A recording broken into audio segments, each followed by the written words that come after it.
오늘 주인공은 이 마리아인데요. 마리아가 부활하신 주님을 만나는 과정을 이렇게 오늘 본문은 우리에게 보여주고 있습니다. 자, 그런데 마리아가 예수님께서 죽으시고 난 다음에 안식일이 끝나고 난 다음에, 여러분 안식일은 언제 끝나죠? 네. 네. 금요일 날 안식일은 저녁에 시작해가지고, 네. 그러니까 따지면 토요일 날 지나서 이렇게 끝나는, 토요일 날 지나서 끝나는데, 뭐냐면 오늘 1절 말씀에 보면 안식 후 첫날이라고 하는데, 이 안식 후 첫날이라는 건 뭐냐면 주일날 새벽을 말하는 거예요. 새벽. 여러분 천지창조는 언제부터 시작됐을까요? 주일날 시작된 겁니다. 주일날. 네, 주일날 시작된 겁니다. 다시 표현하자면 이 부활주일은 천지창조가 된 것 같은 아주 놀라우신 은혜라는 것을 담고 있는 어떤 그런 의미라고 생각하시면 될 것 같아요. 네. 이 안식 후 첫날 마리아가 아마 마리아 혼자 갔던 건 아니고 여러 사람이서 같이 이렇게 갔던 것 같아요. 막달라 마리아가 무덤에 갔는데 깜짝 놀라는 사실이 있었습니다. 예수님을 가두었던, 네, 예수님의 시체가 들어가 있는, 예수님의 몸이 들어가 있는 무덤의 돌문이 어떻게 합니까? 옮겨져 있었어요. 그래서 마리아가 이렇게 무덤 안을 이렇게 들여다보긴 했는데 안에 들어가진 않았던 것 같아요. 그런데 문이 열려져 있고 예수님의 시체가 있습니까? 없습니까? 없어졌어요. 그래서 들어가지 않고 막달라 마리아가 제자들에게 갔어요. 제자들에서 베드로와 그 사랑하시던 제자에게 가서 예수님의 무덤에 돌문이 옮겨졌다. 예수님의 시체가 없어졌다. 이렇게 이야기를 한 거예요. 그랬더니 이 베드로와 그 사랑하는 제자가 무덤에 가서 봤어요. 그런데 막달라 마리아의 말처럼 예수님의 시체가 없어졌던 거예요. 그런데 세마포가, 예수님의 몸을 쌌던 세마포가 있고, 그리고 예수님의 얼굴을 쌌던 수건이 어떻게 표현되냐면 이렇게 표현되어 있습니다. 여러분 6절하고 7절을 보시면, 6절하고 7절을 보시면, 같이 한번 읽겠습니다. 시작. 시몬 베드로는 따라와서 무덤에 들어가 보니 세마포가 놓였고 또 머리를 쌌던 수건은 세마포와 함께 놓이지 않고 딴 곳에 쌌던 대로 놓여 있더라. 딴 곳에 어떤 대로 놓여 있다고요? 이 수건이 누구의 얼굴을 쌌다고요? 예수님의 얼굴을 쌌던 건데 그 쌌던 대로 그대로 있더라. 그러니까 표현하면 모양은 그대로인데 몸만 빠져나가요. 그래서 제가 와이프랑 제가 가끔 가다가 옷을 이렇게 밖에 나갔다 와서 옷을 이렇게 딱 벗고 나가면 몸만 딱 빠져나오면 부활하셨냐고 이렇게 바지하고 이렇게 모양은 그대로 있는데 이렇게 딱 겹쳐져 그대로 있는데 몸만 빠져나가지고 그대로 있거든요. 치우지 않고 그대로 하면 부활하셨어요? 이렇게 농담을 하는데 예수님께서도 지금 부활하셔가지고 했는데, 여러분 생각해보세요. 모양이 그대로 있고 몸만 빠져나왔는데, 그러면 그것은 예수님이 어떤 증거다? 부활하셨다라는 것을 짐작을 할 수 있지 않았겠어요? 그런데 어떻게 합니까?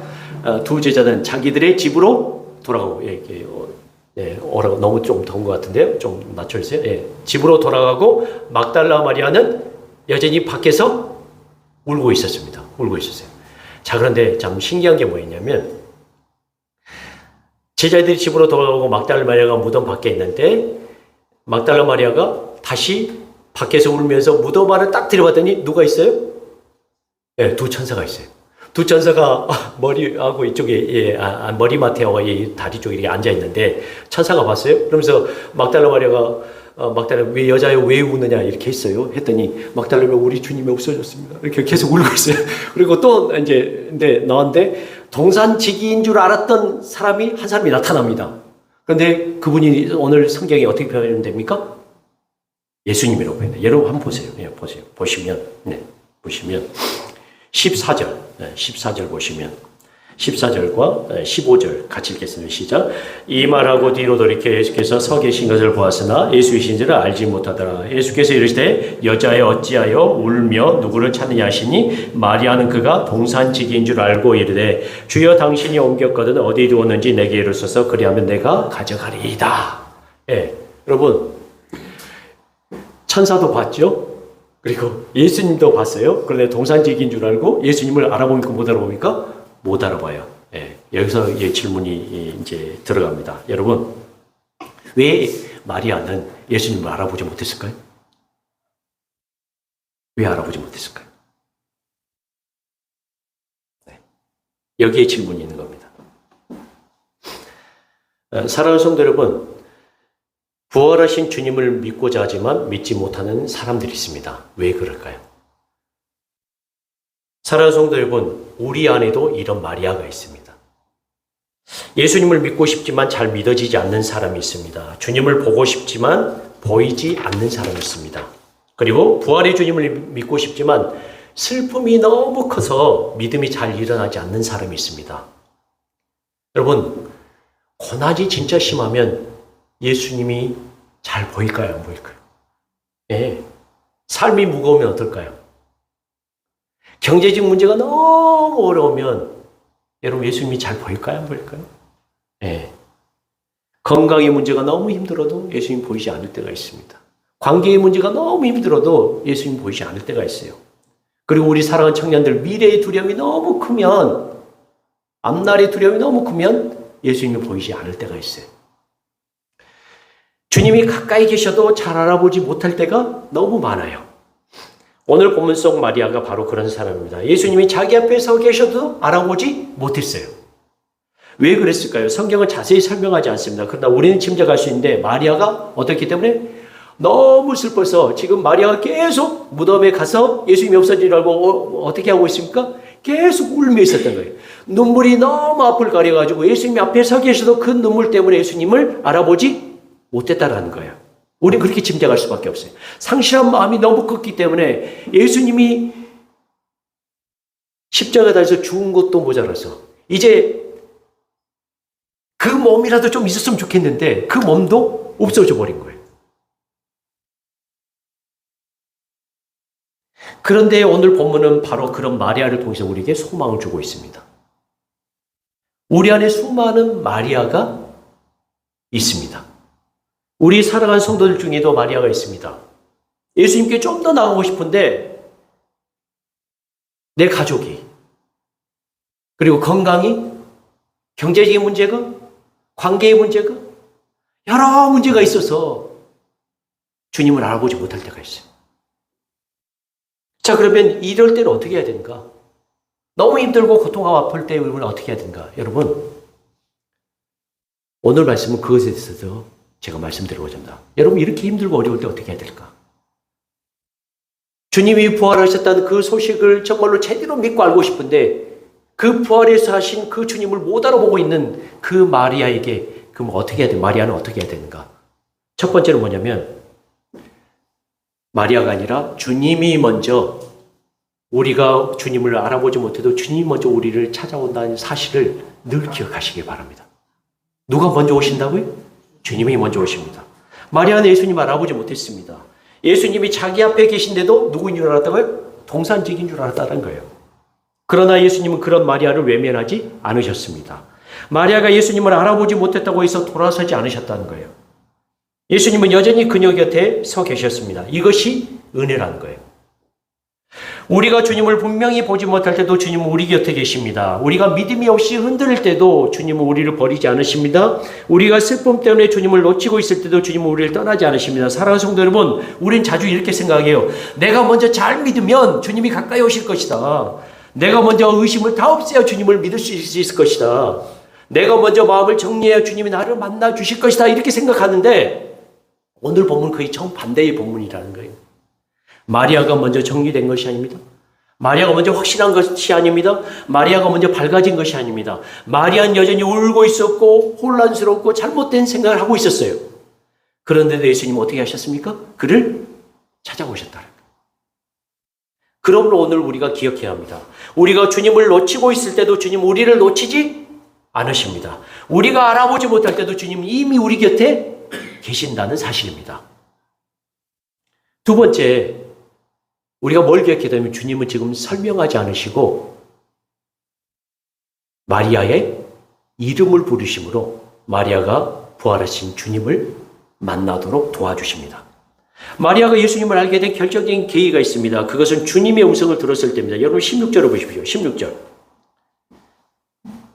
의심하며 방황하며 지금 울고 슬픔에 가득 차서 주님을 알아보지 못하고 있는 그 상황 때 어떻게 마리아가 예수님을 알게 되었는가? 16절 같이 읽겠습니다. 시작. 예수께서 마리아야 하시거늘 마리아가 돌이켜 히브리 말로 라보니 하니 이는 선생님이라는 말이라. 아멘. 예수님은 먼저 긴 설명을 하지 않으셨습니다. 야, 기억해라. 내가 죽은 후에 며칠 만에 살아나리라? 3일 만에 살아나야 하리란 그 말을 너는 잊어버렸냐? 이렇게 설명하지 않으시고 지금 뭐라고 하십니까? 마리아야. 마리아야.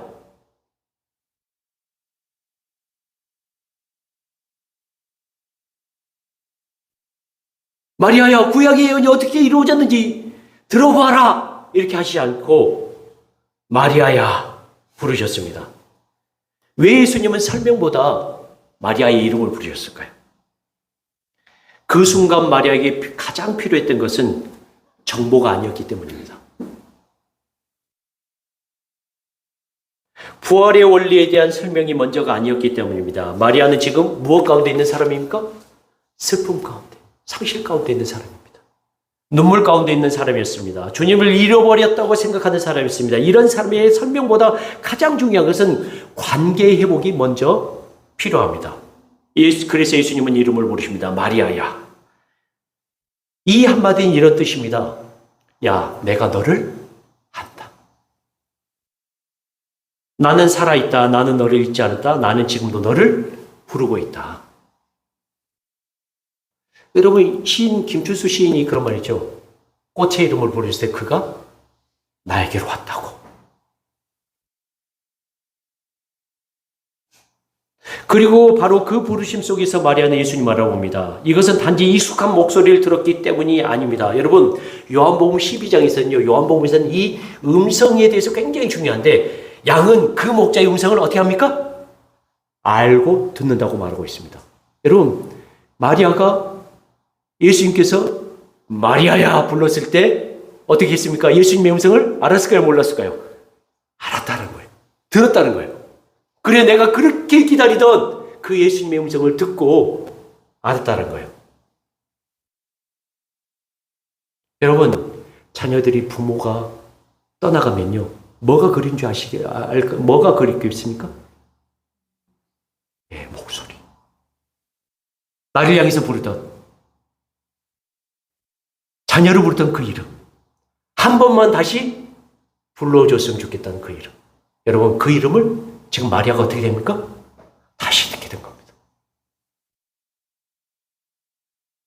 선한 목자 되신 예수님께서 자기 양의 이름을 부르시며 자기 자신을 드러내셨습니다. 여러분, 부활신앙은요, 단지 빈 무덤을 보고 사실을 이해하는 것으로 완성되지 않습니다. 살아계신 주님께서 내 이름 부르시고 내가 그 음성 앞에서 눈이 열릴 때 비로소 완성됩니다. 여러분, 많은 사람들이 성경에 있는 것을 믿지 못해요. 많은 사람들이 성경에 있는 것을 믿지 못하는 이유가 뭐라고 생각하십니까? 누구를 만나지 못했기 때문에? 주님을 만나지 못했기 때문에 다른 이유가 없습니다. 누구를 만나지 못했기 때문에 주님을 만나지 못했기 때문이에요. 근데 여기 계신 분들은 그래도 주님의 음성을 듣기 위해서, 그 주님의 사랑을 느끼기 위해서, 그 주님을 알기 때문에 이렇게 나온 것 아닙니까? 여러분, 삶이 무너질 때가 있습니다. 기도가 막힐 때가 있습니다. 말씀이 잘 들어오지 않을 때가 있습니다. 부활의 소망을 말은 하지만 마음으로 느껴지지 않을 때가 있습니다. 그때 우리에게 가장 필요한 것은 살아계신 주님의 음성입니다. 내가 너를 안다. 내가 너를 잊지 않았다. 내가 네 곁에 있다. 그 음성을 들을 때 사람이 다시 살아납니다. 그 음성이 들을 때 믿음이 다시 시작됩니다. 자, 그런데요, 주님이 우리 곁에 오셔서 우리의 음성을, 우리의 이름을 부르는 것만은 끝나지 않습니다. 세 번째, 그러면 이 슬픔에 빠진 마리아가 어떻게 예수님 알아보게 됐는가? 주님을 향한 간절한 마음이 주님을 만난 자리로 이끌었다는 것입니다. 여러분, 제자들은 베드로와 그 사랑하시던 제자, 예수님께서 사랑하시던 그 제자는 무덤을 보고 어떻게 합니까? 자기들의 집으로 돌아갔다라고 표현합니다. 10절 보십시오. 이에 두 제자가 자기들의 집으로 돌아가니라. 그러나 마리아는 어떻습니까? 11절 같이 읽으실까요? 시작. 마리아는 무덤 밖에 서서 울고 있더니 울면서 구부려 무덤 안을 들여다보니 제자들과 마리아는 조금 다른 길을 걸어갑니다. 베드로와 다른 제자는 무덤을 보고 자기들의 집으로 돌아갔습니다. 그러나 마리아는 돌아가지 않았습니다. 무덤 밖에 서서 울고 있었습니다. 이것이 중요합니다. 여러분, 마리아는 아직 부활을 이해했습니까? 이해하지 못했습니까? 이해하지 못했어요. 빈 무덤을 보고도 부활을 바로 믿지 못했던 것입니다. 예수님의 시신이라도 찾고 싶었습니다. 이게 사람의 상식입니다. 논리입니다. 여러분, 무덤에 가서 뭘 찾겠어요?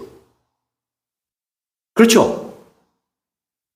그런데 중요한 것은 그녀가 무덤 곁을 떠나지 않았다는 것입니다. 한 여인이 예수님께 다가와서 주님, 내 아들을 좀 고쳐주십시오. 소원입니다. 그랬더니 예수님께서 뭐라고 표현하십니까? 야, 나는 이스라엘 민족에 보내봤지만 이방 민족에는 보내받지 않았다. 그랬더니 예수님이 그 여자가 어떻게 표현합니까? 빵 부스러기 한 조각이라도 떨어지면 그것으로 만족하겠나이다. 여러분, 그 여인이 지금 한 것이 무엇이냐면 예수님 옆에 그래도 붙어가지고 계속 간구한 것입니다. 사랑이 그녀를 그 자리에 머물게 했습니다. 눈물이 그녀를 그 자리에 붙들어 들었습니다. 주님을 향한 마음이 그녀를 떠나지 못하게 했습니다. 그리고 바로 그 자리에서 주님이 그녀를 만나주셨습니다. 저는 이것이 참 은혜롭습니다. 마리아는 다 알지 못했지만 떠나지 않았습니다. 확신이 완전하지 않았지만 떠나지 않았습니다. 설명이 되지 않았지만 떠나지 않았습니다. 그래서 결국 그 자리에서 누구를 만났다고요?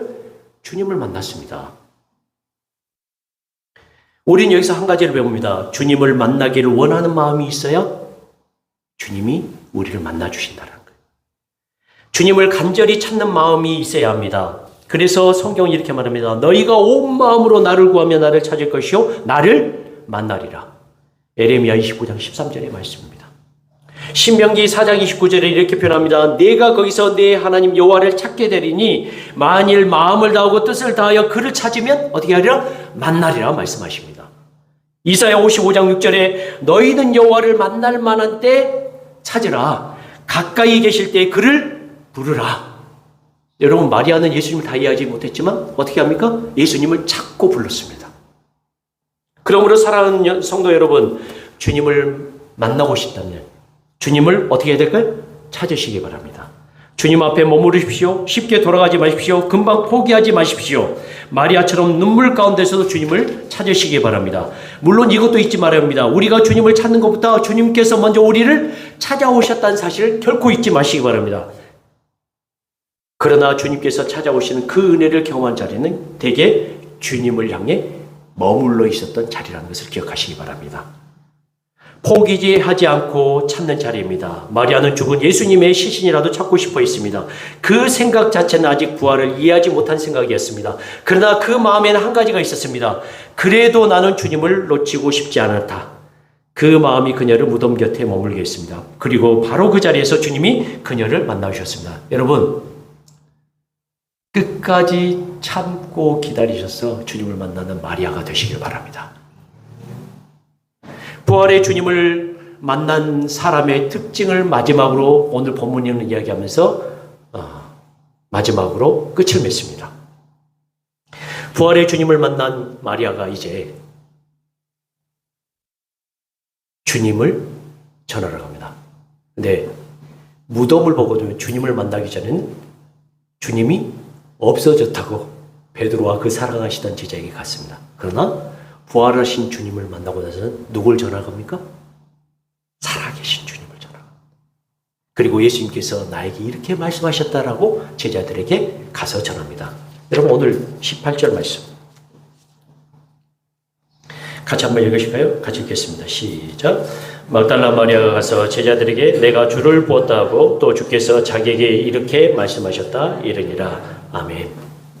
여러분, 주님을 만난 사람에게는 변화가 있습니다.